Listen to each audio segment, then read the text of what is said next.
Ben, mon nom, c'est Richard Mercier. Comme le pont du même nom, je suis aussi magané que lui, là, tu sais. Mais je suis né le 16 juin 1939 sur une terre de roche en bas de Québec, à Cap-Saint-Ignace. Puis j'ai eu la chance d'avoir 3 sœurs et la malchance de ne pas avoir de frères. Et puis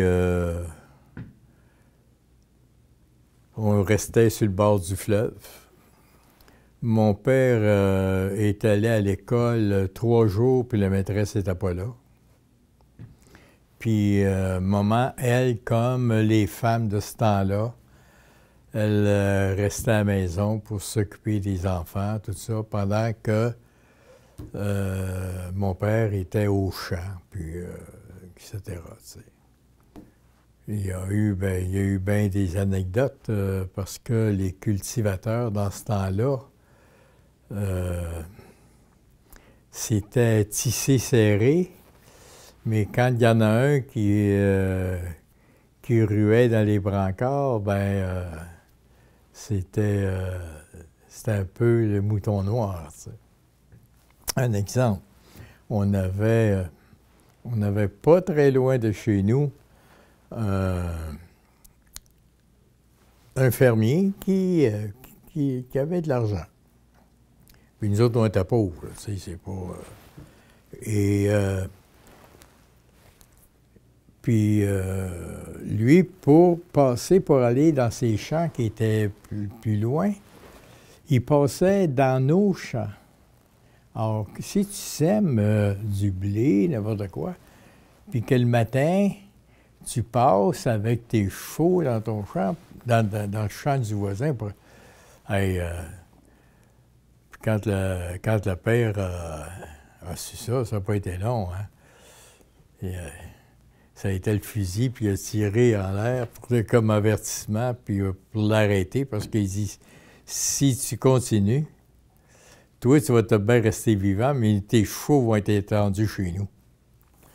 Alors, tu sais, ça se réglait un peu comme ça dans ce temps-là, tu sais.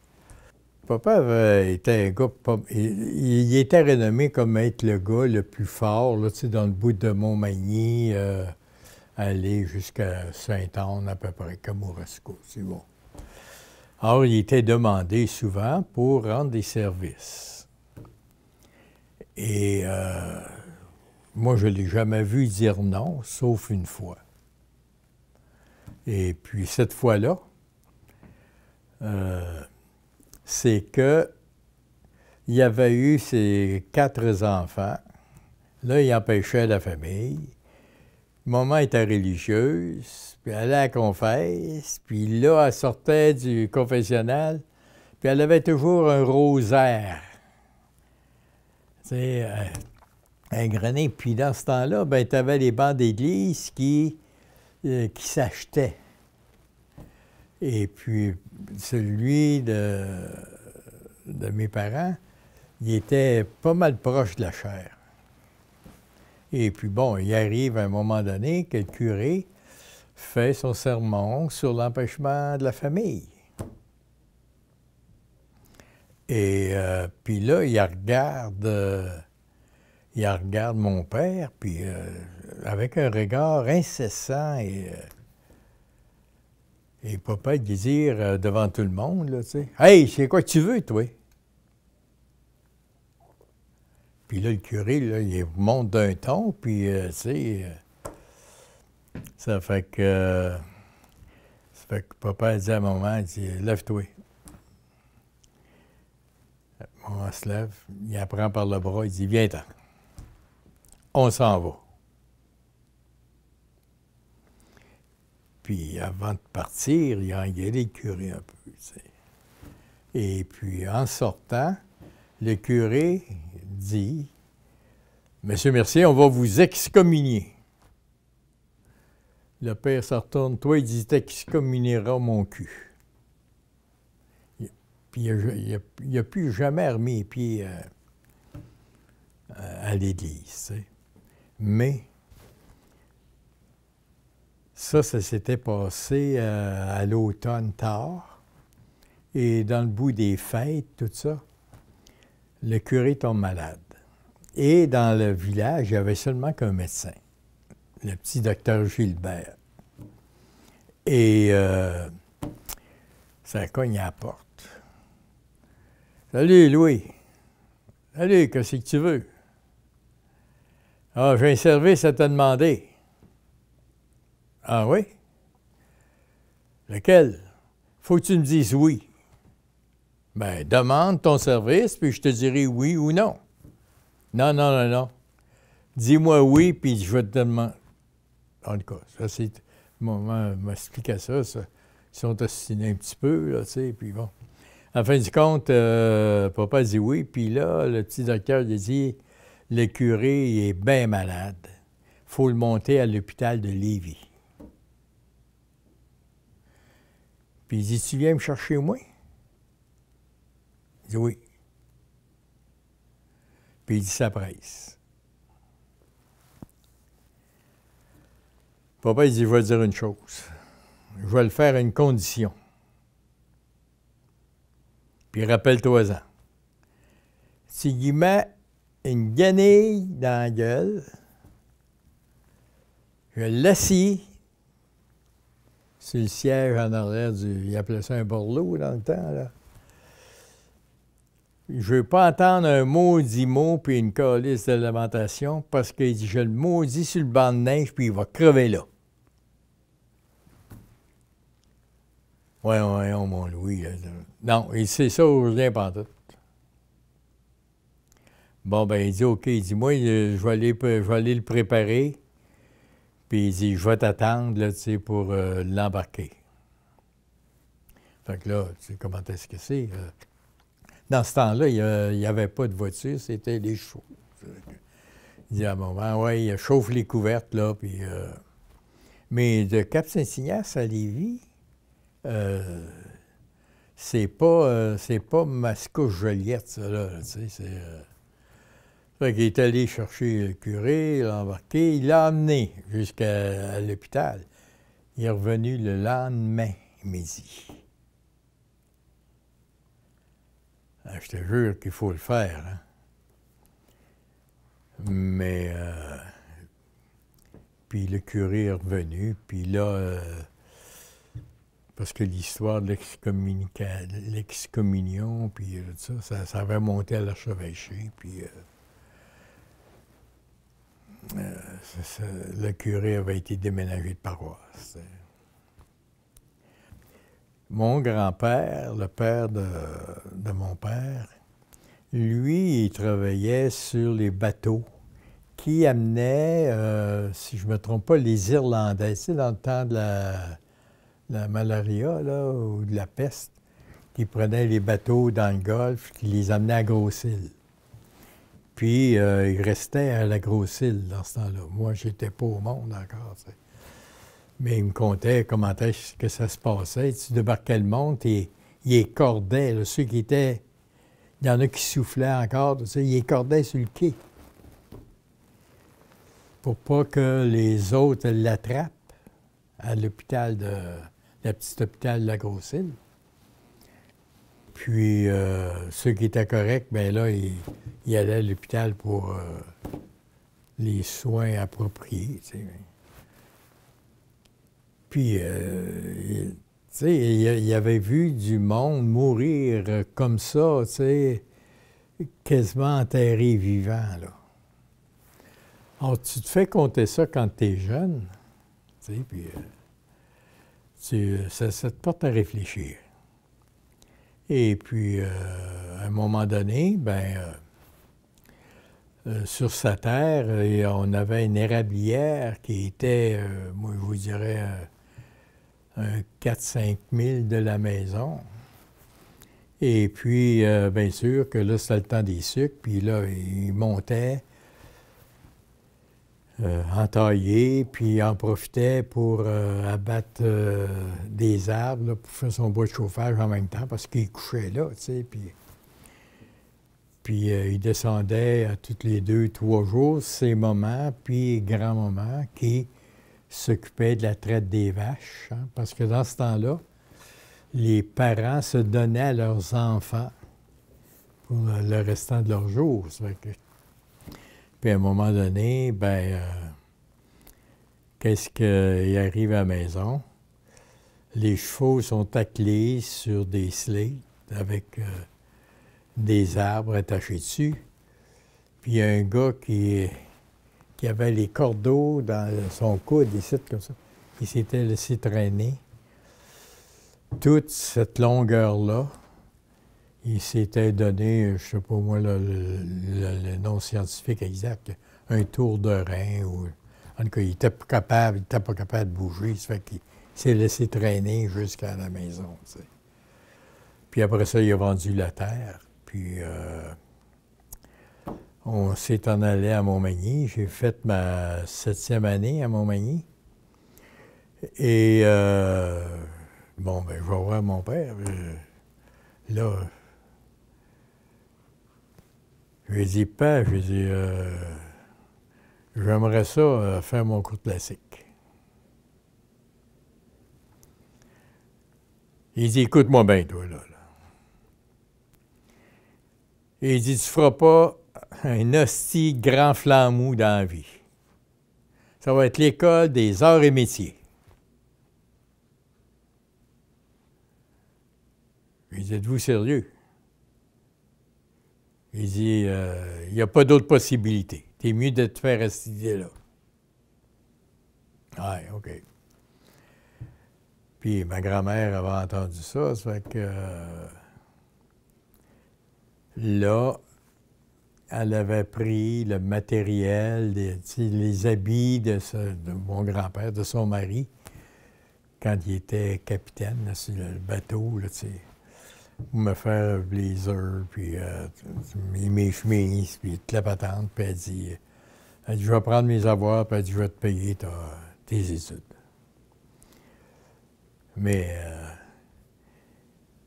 attendez un petit peu, là. Le supérieur, ma grand-mère, c'était Elmina Paré.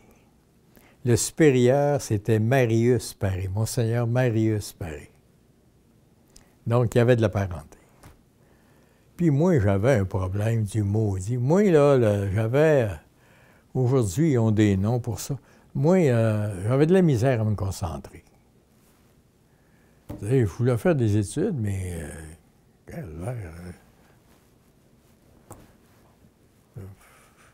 le père avait probablement raison, tu sais. Et puis, j'avais jamais les notes de passage.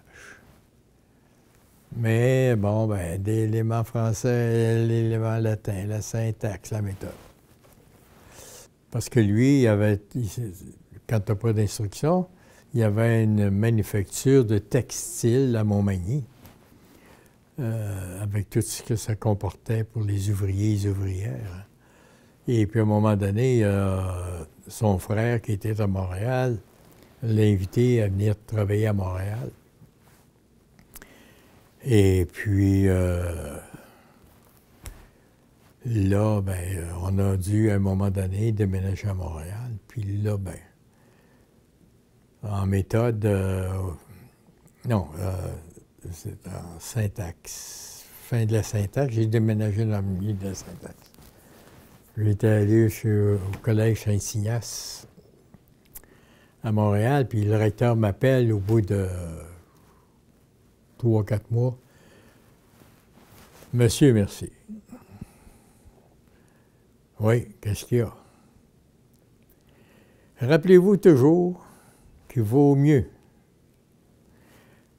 un âne vivant qu'un lion mort. Mais c'est quoi que vous voulez dire? Vous n'êtes pas fait pour les études. Ah ouais.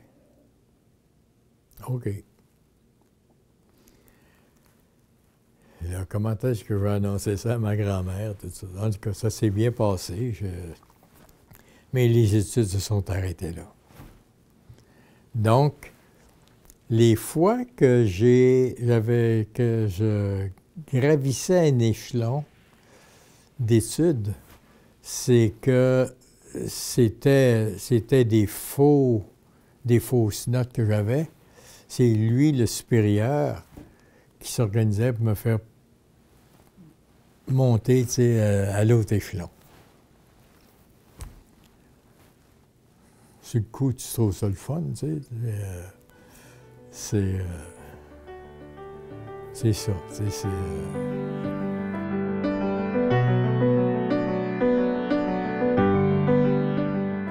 ouais, bien, et, tu sais, moi, je travaillais pour, à l'époque, j'étais chez Dominion. J'étais syndiqué, gérant des fruits et légumes. D'ailleurs, c'est pour ça que je ne suis jamais sorti du champ de patates.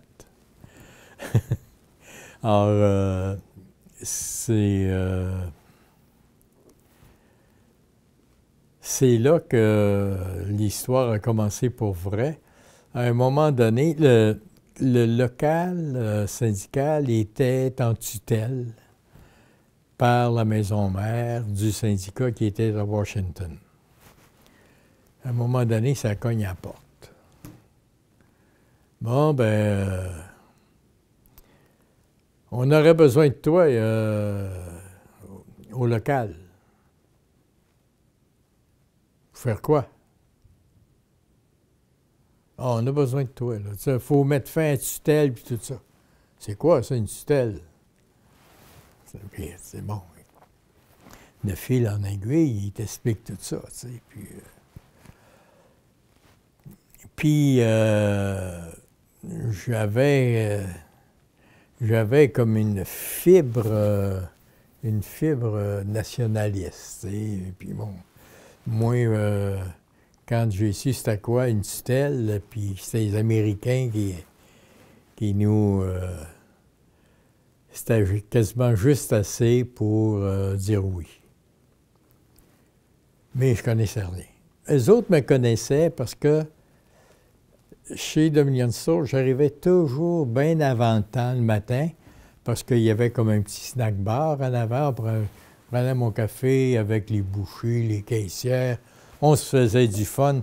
C'est là qu'on savait la marde que les boss donnaient, puis toute la patente, tu sais. Puis moi, j'étais pas mal, comment je te dirais ça, là, un peu.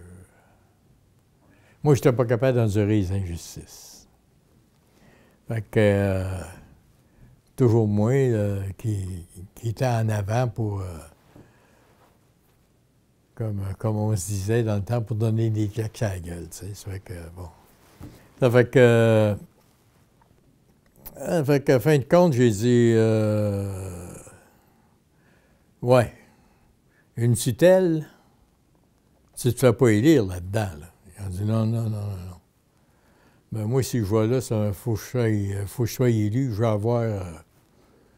avoir du pouvoir, je veux pas que je sois Pierre-Jean-Jacques qui... Fait qu'ils ont dit, viens-t'en, c'est bon, je vais passer un 6 mois avec les permanents, puis regarder ça, puis... Là, on a décidé qu'on déclencherait des élections. Puis j'ai passé tout ça, tu sais, puis c'était le syndicat des travailleurs de l'alimentation et du commerce, là. Les gars et filles de Dominion, Steinberg, Miracle Mart. Et puis,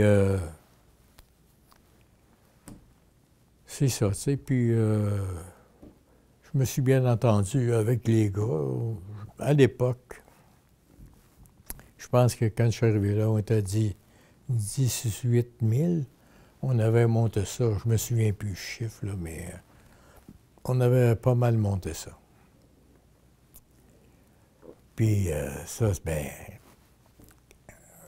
Washington avait des craintes parce qu'il y avait une autre centrale. Nous autres, on était, à l'époque, on n'était pas à la FTQ encore, mais il y avait la CSN. Puis eux autres, ils avaient peur qu'on s'en aille à CSN.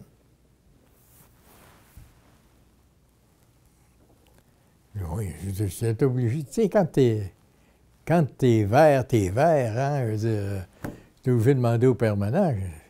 C'est quoi ça, la CSN, tu sais? Là, ils m'ont expliqué ça, puis c'est là que j'ai découvert la FTQ. Je dis, c'est quoi ça, Lynn? C'est vrai que... Fait qu'ils m'ont tout expliqué ça, tout ça. Puis là, ben, il est arrivé des petits problèmes de parcours parce que tu ne peux pas rentrer là-dedans sans connaissance, puis sans faire des gaffes. Puis là, ben, il y a deux permanents qui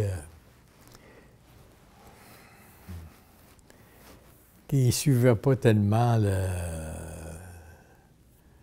comment je dirais ça, donc, les règles. Fait que là, moi, tout ce que je connaissais, tu veux pas agir sur le sens du monde, dehors. Je les mets dehors. Là, ils sont allés se plaindre à Fernand Daou, à la FTQ. Là, j'ai reçu un téléphone de la FTQ. « Hey, viens t'expliquer, toi, merci. » On ne te connaît pas, puis tu mets du monde dehors. C'est comme ça que le syndicat, on s'est rapproché de la FTQ. Mais Fernand, c'était un maudit bon gars, mais c'était un intellectuel. Tu sais. Et à un moment donné, puis il aimait ça faire la leçon, Fernand, tu sais, avec des grands mots, là, puis tout ça. À un moment donné, je rencontre un employé à la FTQ, puis je dis c'est-tu le grand boss? Il dit non, non. Il dit c'est M. Laberge, le grand boss. Peux-tu le rencontrer, moi, là? Il dit oui. Il va cogner à la porte du bureau de Louis, puis bon, il me présente. Là, Louis, ben, tu sais, assis-toi, là, qu'on se parle, là. Fait que là, je lui raconte tout ça. Ah oui, puis lui puis Fernand, ils s'entendaient bien, mais c'était pas de la même école, pas en tout, là, tu sais. Ça fait qu'il dit, inquiète-toi pas de ça. Il dit, moi, je vais m'organiser avec Fernand. Puis il dit, tes gars, là, ben, il dit, reprends-la. Ben, j'ai dit, si je les reprends, Chris, je les veux pas à côté de moi, là.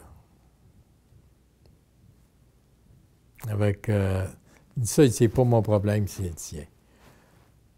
Fait que je n'ai envoyé un à Rouyn-Noranda, puis l'autre en Gaspésie. Puis, ça a fait leur affaire. Puis, il y en a un même qui est devenu mon grand chum au fil des ans. Tu sais. Ça fait que,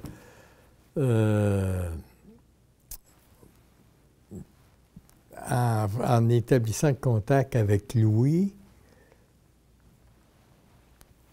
la façon qu'il avait approché le problème, qu'il voyait solution, j'en ai parlé au permanent, j'en ai parlé au conseil d'administration, puis ils ont accepté qu'on se filait à la FTQ.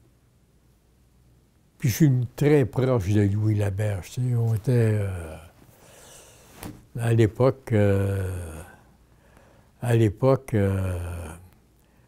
comment est-ce que ça s'appelait, donc, ce restaurant-là? Chez Butch.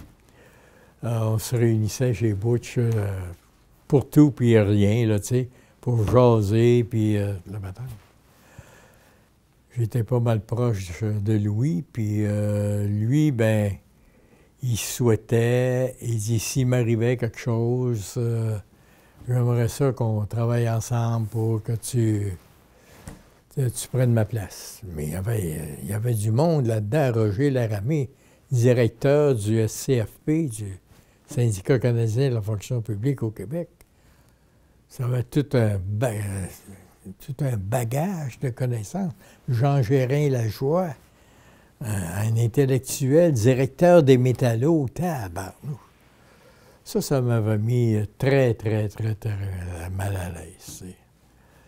Puis, ben c'est ça. Puis pendant cette période-là, ben ça c'est dans les années...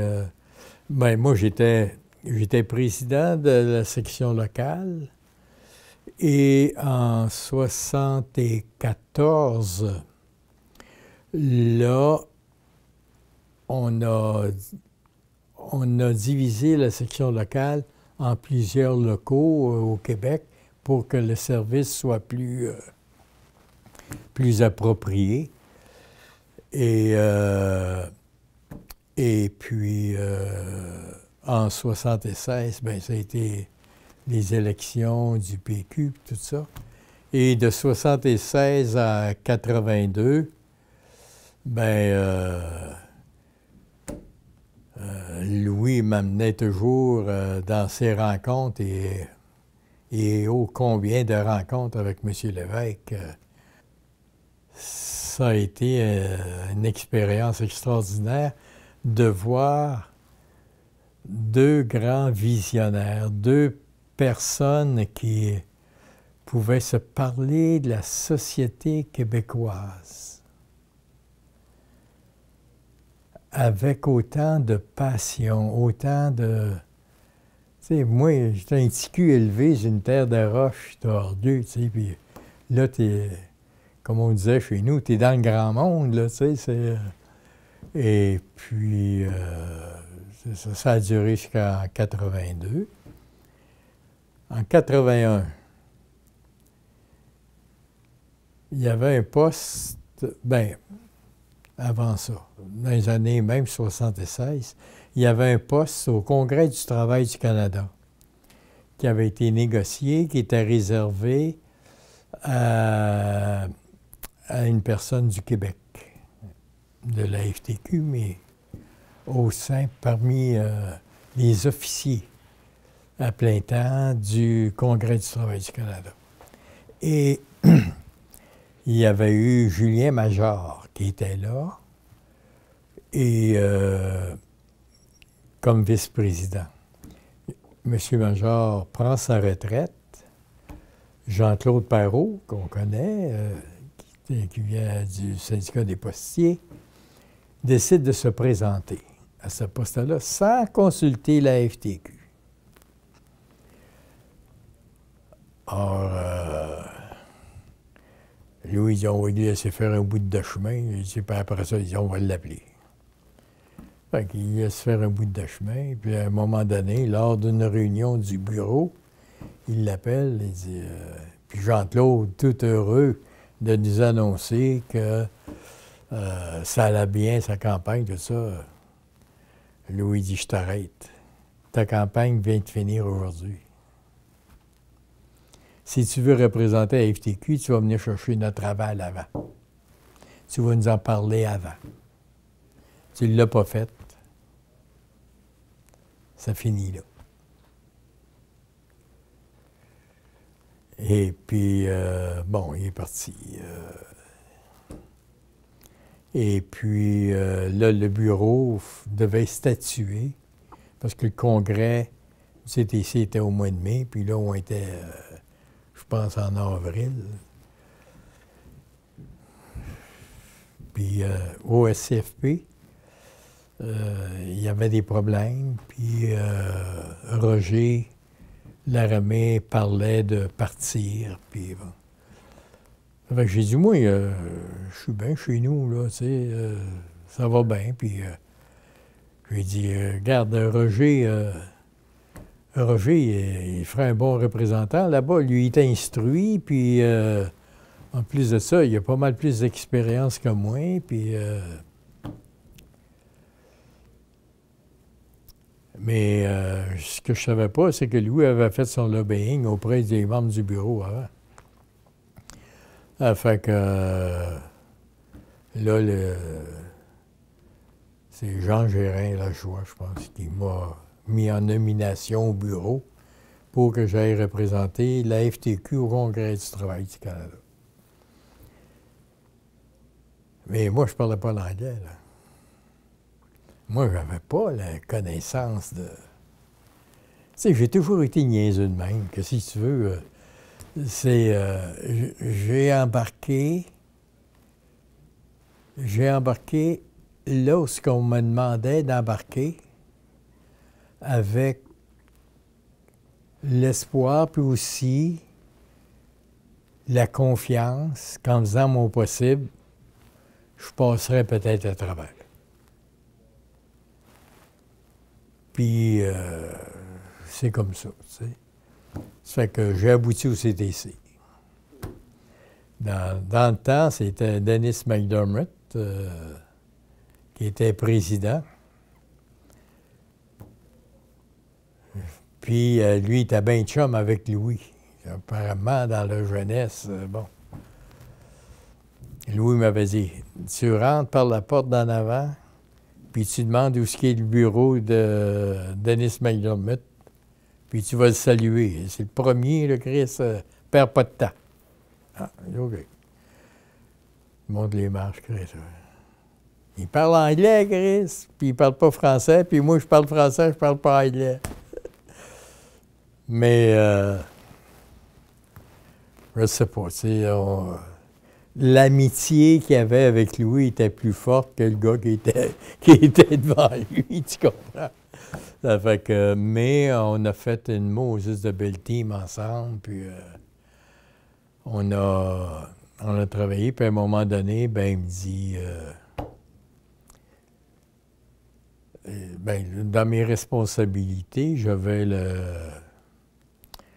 service d'éducation, puis tout ça. Ça fait que fallait que je voyage au Canada des fois pour trouver des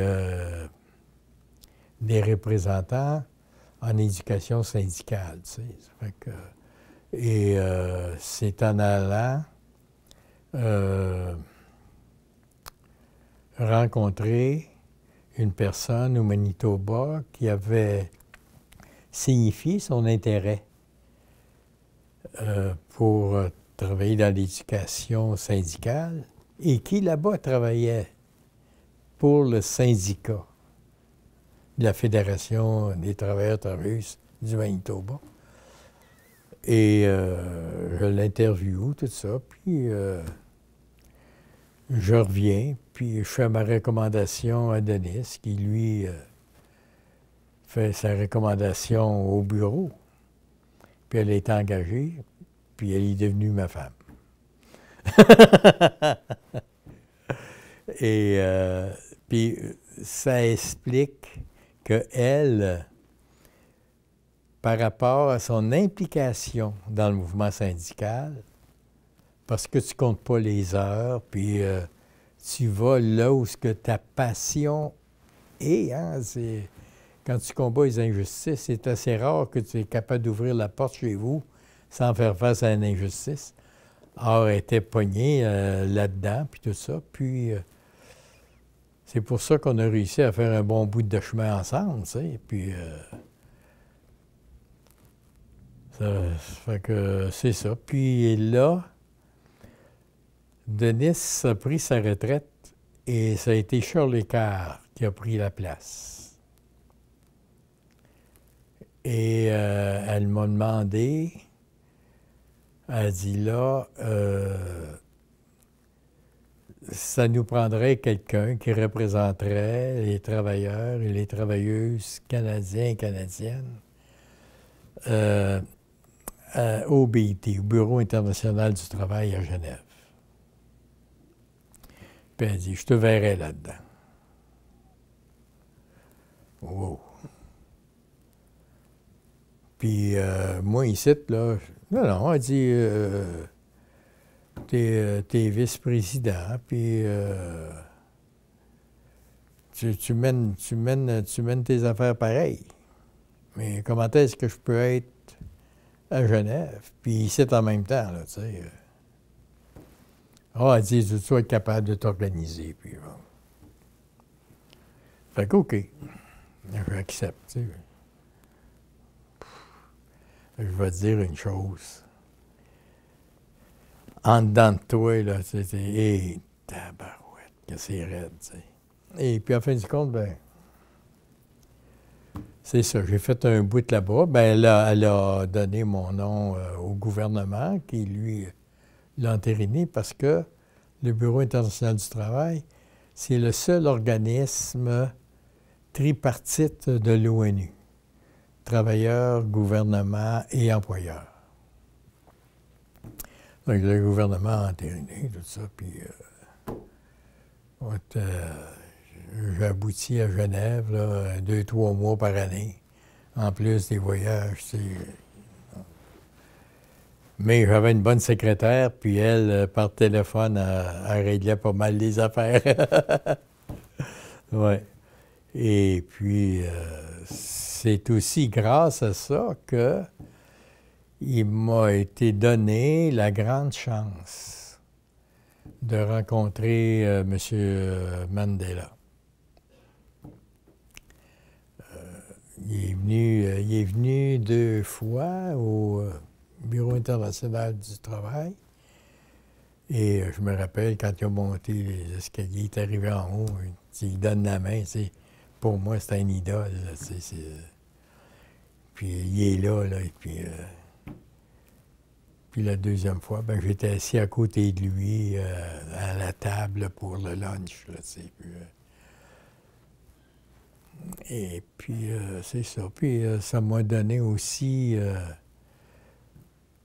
moi, j'appelle ça une chance, là, mais d'aller à l'Élysée rencontrer M. Mitterrand, là, comme président, parce que tout ça, ça se passait dans le cadre de la lutte contre l'apartheid en Afrique du Sud. J'étais vice-président de la commission. Puis, c'est ça. Ça a commencé quand j'ai pris ma retraite. Parce que en février 92, j'étais au Congrès du travail du Canada et j'ai été malade. Et les médecins m'avaient donné 3 mois de vie. Bon. Moi, c'est ma philosophie, là.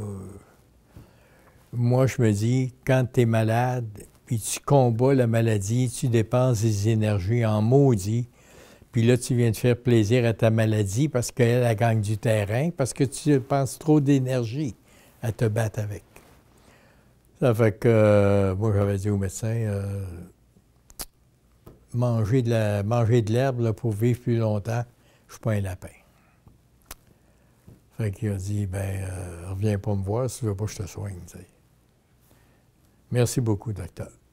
Puis là, on s'est acheté une petite maison. C'était un ancien camp, tourné en maison à Fermeneuve, dans le bout de Mont-Laurier. Puis, au mois de juillet, je pense, Louis arrive. Ouais, il dit, c'est beau ici. Ouais, assez. T'es sur le bord du lac, tu sais, le boisé, puis... Mais je veux dire une chose, mon gros. J'étais pas mal plus gros à cette époque-là. Et il dit, si tu restes ici, tu vas crever. Ah ouais? Pourquoi? T'es pas faite pour ça. Et il dit, c'est quoi que tu veux me dire?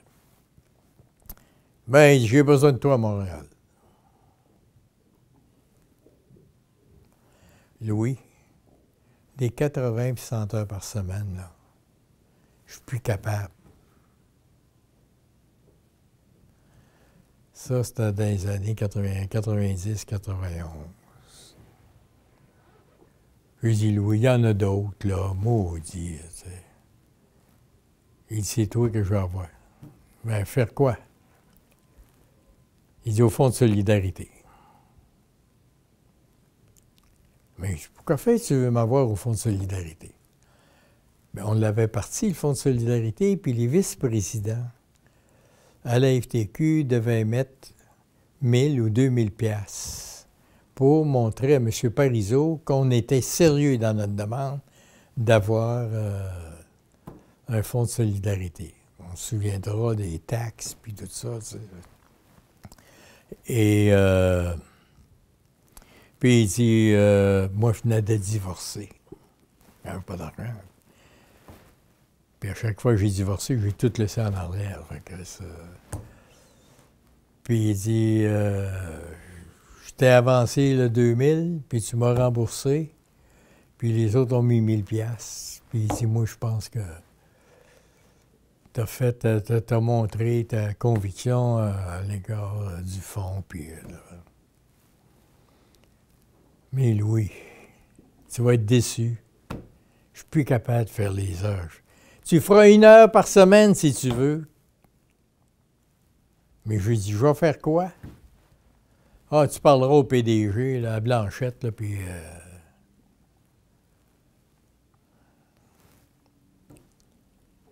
Tabarnouche, tu sais. Et il dit, je t'attends lundi. Moi, je dis, je vais te dire une chose. Si je file pas pire, je vais être là lundi.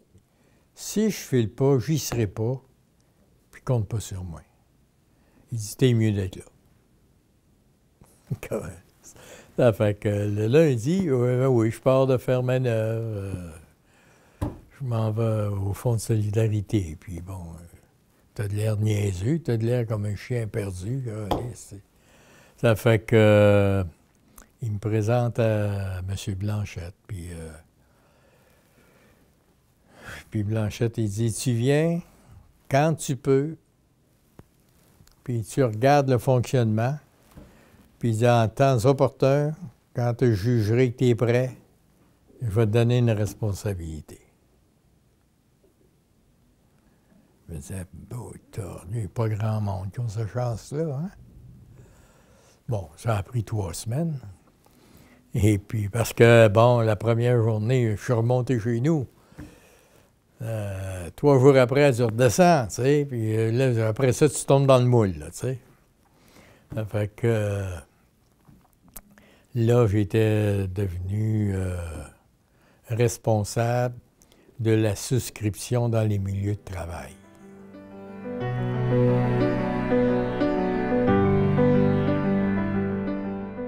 On avait fait une adoption, puis la petite, elle pleurait à chaque fois que je quittais Fermeneuve pour m'en venir travailler à Montréal. Puis à un moment donné, tu sais, c'est beau là, ce que je raconte, là, tu sais, mais dans la vie de tous les jours, c'est pas si beau que ça parce que toi, tu fais qu'est-ce que tu as le goût de faire, ta passion, tes combats, puis tu laisses en arrière ta famille.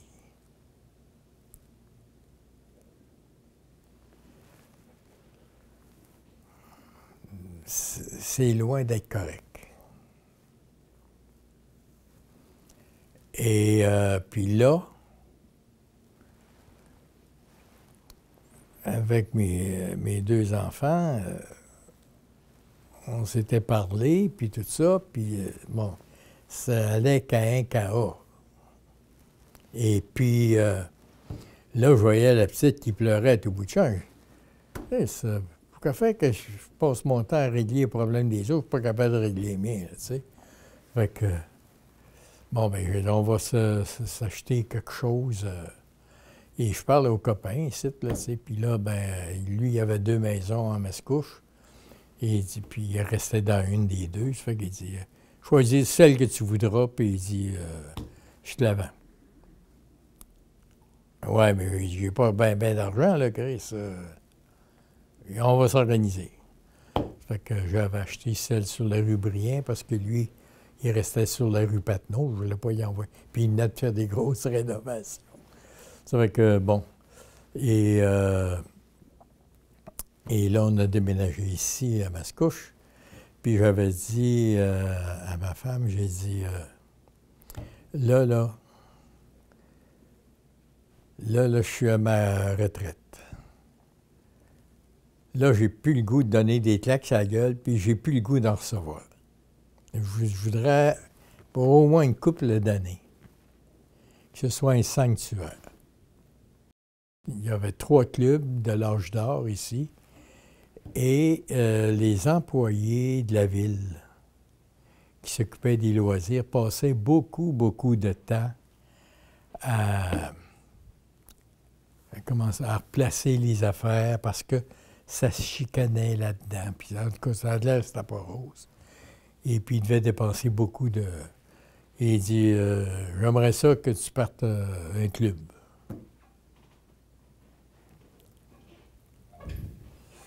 J'ai dit, M. Marcotte, on va mettre les choses au clair. Si moi j'accepte, là,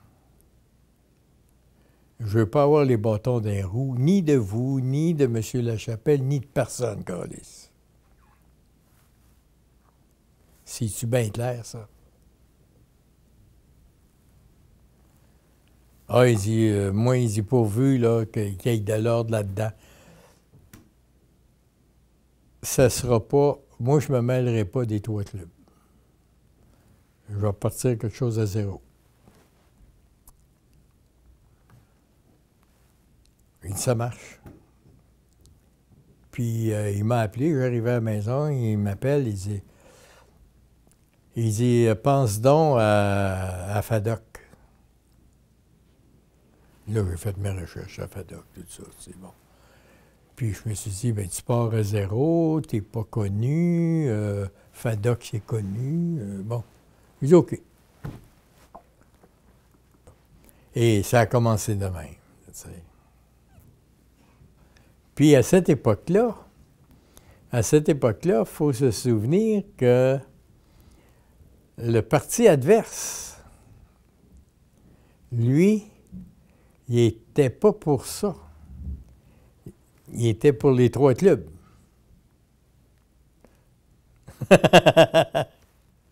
Puis moi, je suis nouveau à Mascouche, là, tu sais. M. Marcotte, c'était chez Dunkin' Donuts, là, tu sais. Je jouais pas au golf, là, moi, là, puis... je prenais mes rôtis, mes toasts, je me retournais chez nous, là, tu sais. J'allais...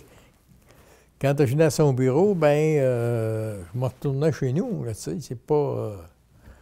J'étais un peu comme un solitaire sur une île déserte, là, tu sais. Oui, on a parti ça, puis c'est 2 mois après, je pense, juillet, en septembre, oui, septembre, oui. Madame Denise Morin et Madame Armande Chaillé, qui étaient dans trois clubs là, qui se sont joints à nous autres, puis sont arrivés avec 100 membres. Donc là, c'était parti mon kiki, tu sais, c'était...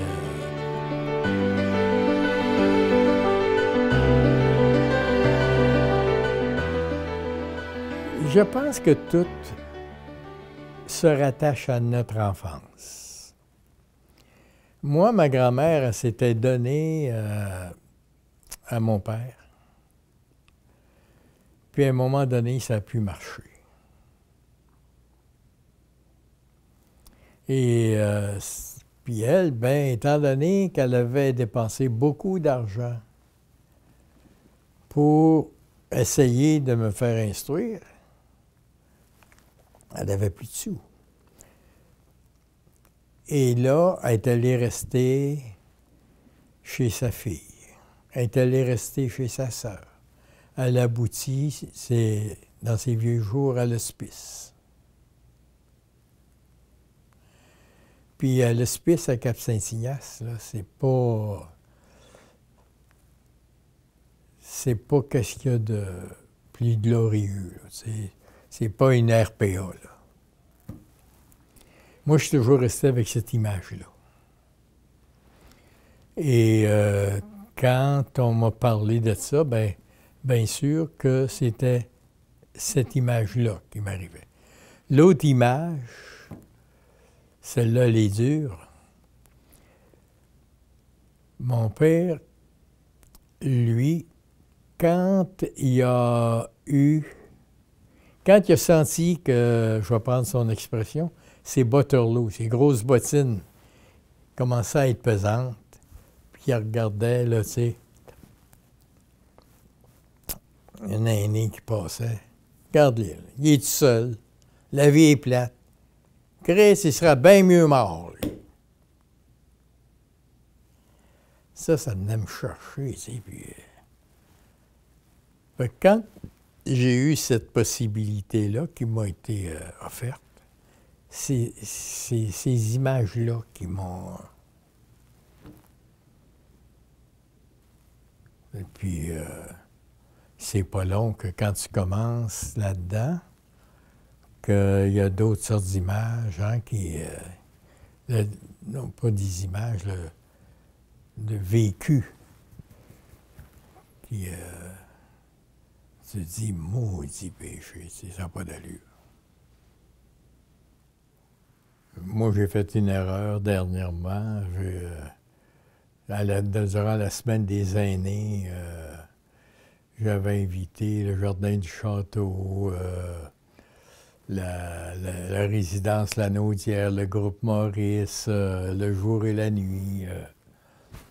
Puis j'ai dit, il faudrait, un de mes projets, c'est qu'on se réunisse, qu'on essaye de se donner les moyens que les gens sortent de vos belles prisons dorées, puis qu'ils viennent faire un tour dans la communauté, tout ça, tu sais. Hey, mais t'es coupé. Tu restes, par exemple, le groupe Maurice, là, ici, le A25 ou 45. T'as tout là-dedans, tu sors pas. T'es comme en prison. Mais t'es heureux dans une prison dorée, puis t'as tout, puis on va y donc, puis... que ce soit chez nous ou ailleurs, sors de chez toi. Bâtis-toi un réseau, parce que quand tu es toujours dans ta même prison, dans ton même milieu, les caractères ressortent. Les chicanes, tu sais comment est-ce que c'est? C'est pareil dans notre société. Ça fait qu'imagine-toi, quand t'es pogné, tout le monde ensemble, à l'année longue, tabarnak, tu sais, c'est... Qu'est-ce qu'ils ont? Ils peuvent sortir et puis ils ont un endroit où ils peuvent faire partie d'un autre réseau sans renier et sans négliger leur milieu de vie. C'est juste ça, mais c'est tout ça aussi. Il y a du monde qui, chez nous, s'ouvre. Puis j'en ai eu un exemple dernièrement.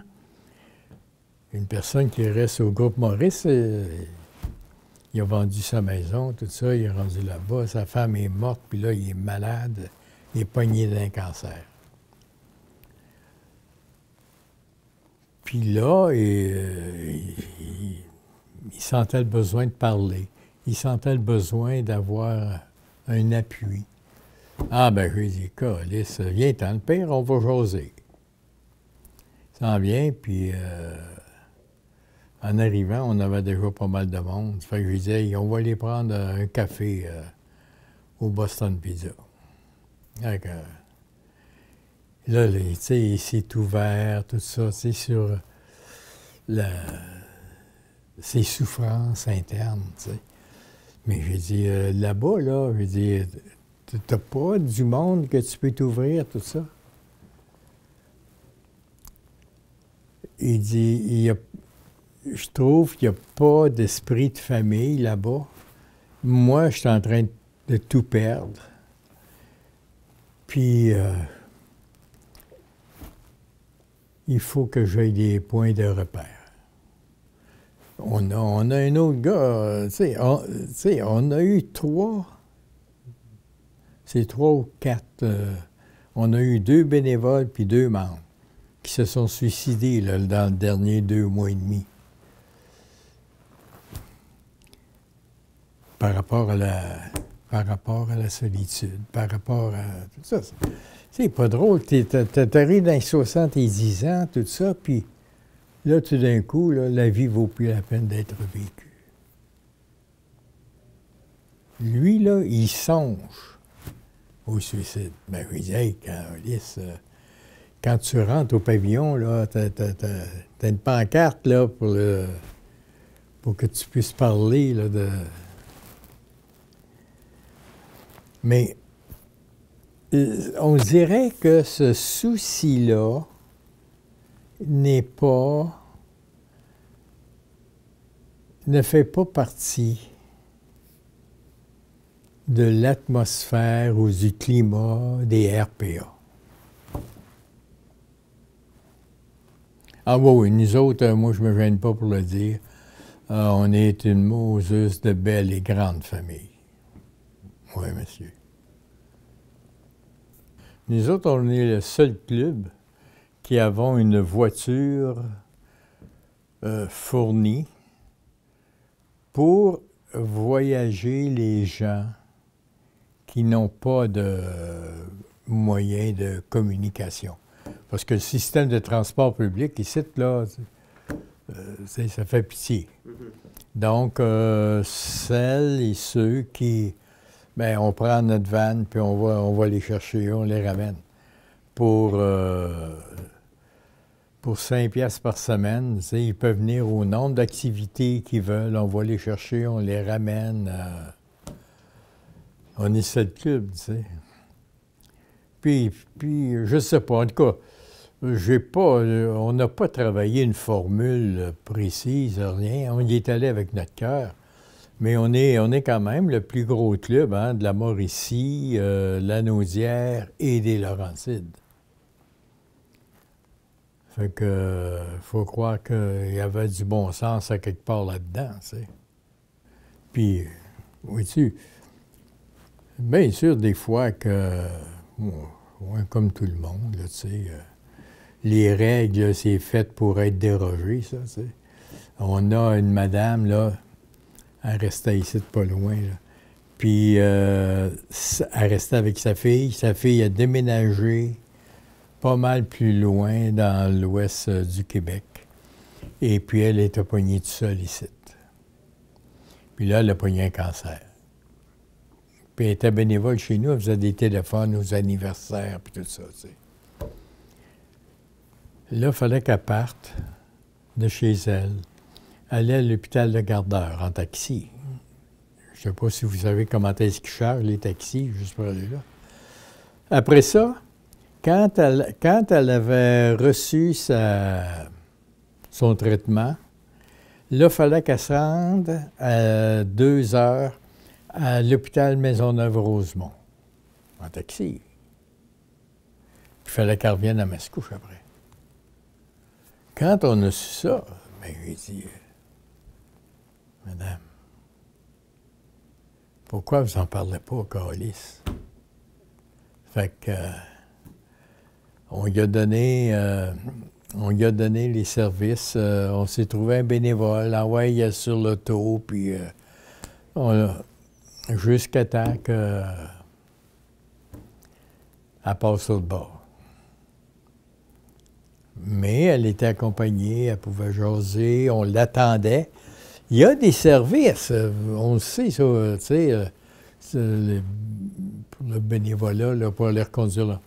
Mais très souvent, ils n'attendent pas que les traitements soient finis.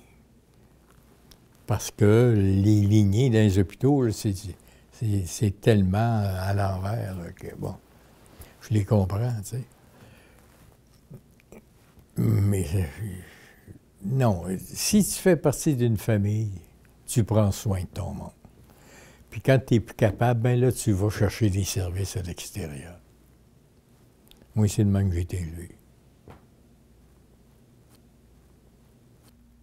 Moi, il y a un bout qui m'a fatigué beaucoup.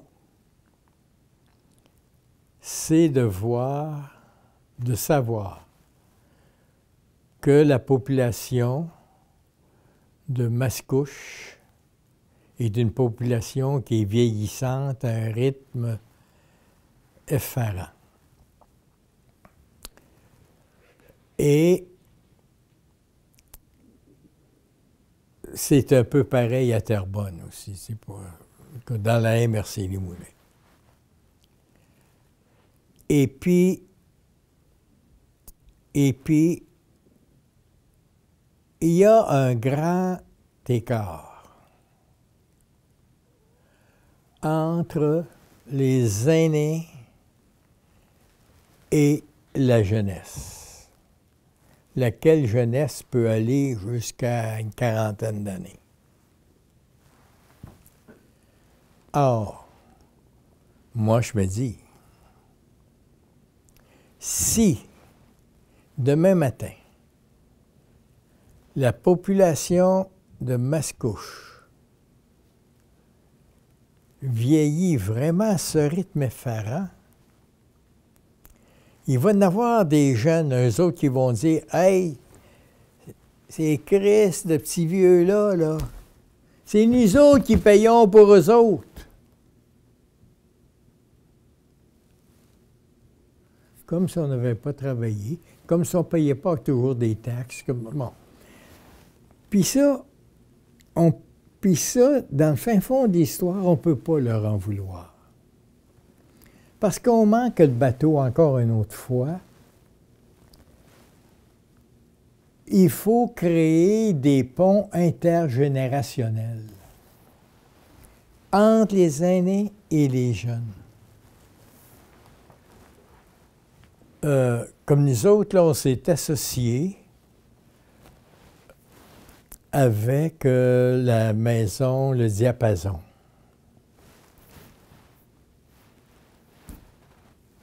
Puis, c'est de 12 à 17 ans, c'est vrai.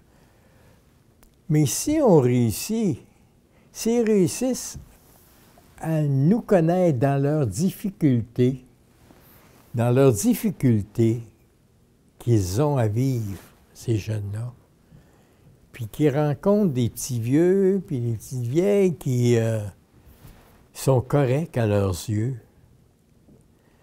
Tantôt, quand ils auront 40 ans, on aura qui diront « Wow, wow, wow, wow, là, c'est pas tout à fait ça. Là, on va nuancer, tu sais. » Il faut se dépêcher à bâtir des ponts intergénérationnels. Et ça presse. C'est pas compliqué, ça prend juste la bonne volonté, puis ayons pas peur des mots. Il faut aimer. Quand on s'aimera assez pour être capable de mettre un sourire ou qu'un autre te tende la main et te dise « Hey, comment ça va, là, tu sais? » Pas juste « Comment ça va, tu sais? » On aura réussi à changer la qualité du sable sur la plage mascouchoise.